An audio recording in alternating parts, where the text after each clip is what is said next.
रे गणसिया। प्रणाम सर। पीएम का ना बुझा तो सुधर के सुधुआ सार हो गइल बारे। हाँ, शराब बेच के नाम खराब कैला से अच्छा बा कि नारियल पानी बेच के अपना रानी के साथ जिंदगानी बिताई। हाँ तो पुलिस के बारी जब गाड़ी पे पड़ेला तो अच्छा लोग सुधर जाला। वैसे एक तोरा गांव मोहल्ले में कोनो दारू बेचता कि ना? अरे ना साहब, हम ये सबके फेरा में ना रहे। अब तो दारू के बदबुओ बर्दाश्त ना होला। अच्छा वो सब तो ठीक बा। वैसे तोरा गांव मोहल्ले में कोनो दारू बेचे थी तो खबर दी है, सरकार की तरफ से कुछ माल दिवा दे। ठीक बा साहब, प्रणाम।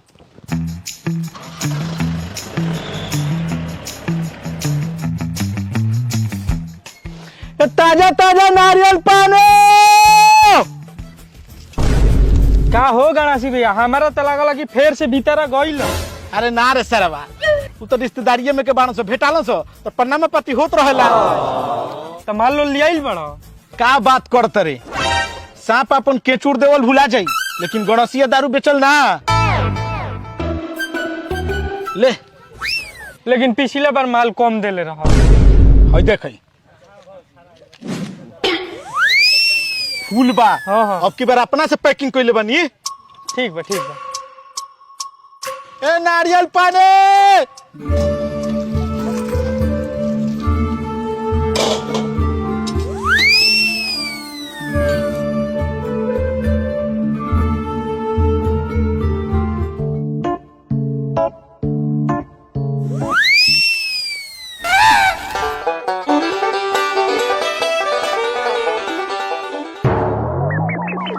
कामना के भतार के खोनाटी छोट भर लगा रहे कि कॉल के हंडी लगल है खोल के। ए त खोली ना, हमार भतार नट बल्टू कसता आ तनी के हचका के बासर गिरा देता रसन।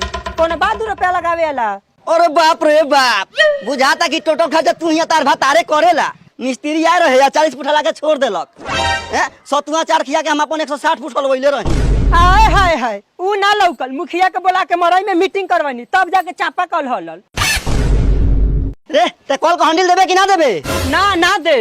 ना देबे थे, ना देबे, ना देबे।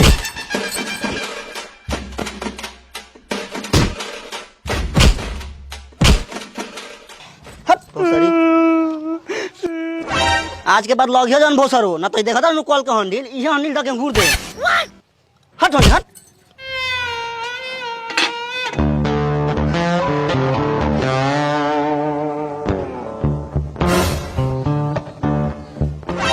आ गइल तो गलऊ। एने ओने गाड़ मार वाला से फुर्सत मिल गइल।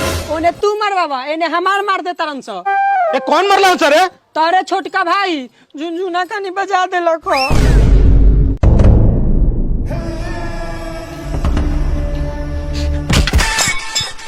मेहरारू का मारता रे सरवा, दम बता हमरा के मार के दिखाओ। अरे बाप रे बाप, हसुआ तो ढेर मान मर गइल बा। रुक सर, अभी तोरा के हम बताओ देने।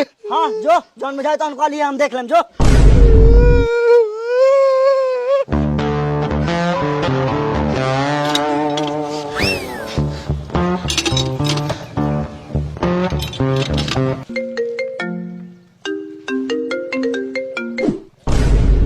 हेलो दरोगा जी। हाँ दारू चुआवे वाले के पता चल गइल। पता चल गइल? कहाँ बा? हाँ हमारे पटीदार में। ठीक भाई। ए चल चल चल चल। का हुआ सर? दारू का पता लग गया है, चल। चलो।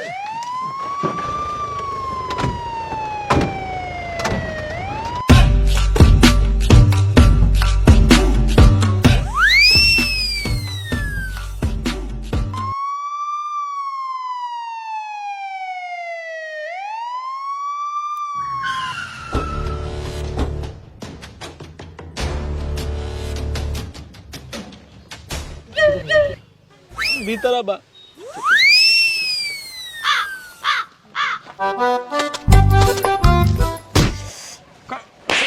दारू चुहाता है सर हमारा सकल चोर चूहर जैसा है, इसका मतलब थोड़े है कि हम दारू चुहाते हैं। रे, माल किधर है? माल किधर है? सर हम बता रहे हैं ना कि आप लोगों को गलत फहमी हुआ है। अगर विश्वास नहीं हो तो चलिए हमारे घर में चेक कीजिए। हाँ चल चल चल चल। अरे चलिए ना, जाइए चेक कीजिए।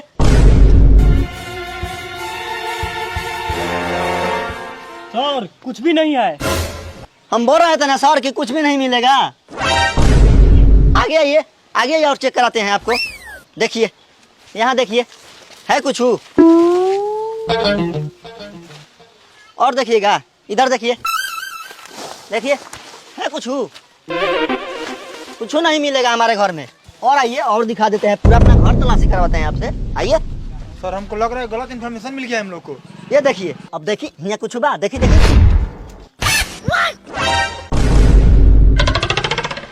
सर ये हमार मानना है सर, हमार मानना है। है धरती पर के निकलल हो। हमरा कोनो फसावा तो सर। अरे बाप, अरे दादा रे, अरे बाप रे बाप, छोड़ दी सर, हम बर्दाश्त नहीं होता हमरा से सर। माल कहाँ चुआता है तू?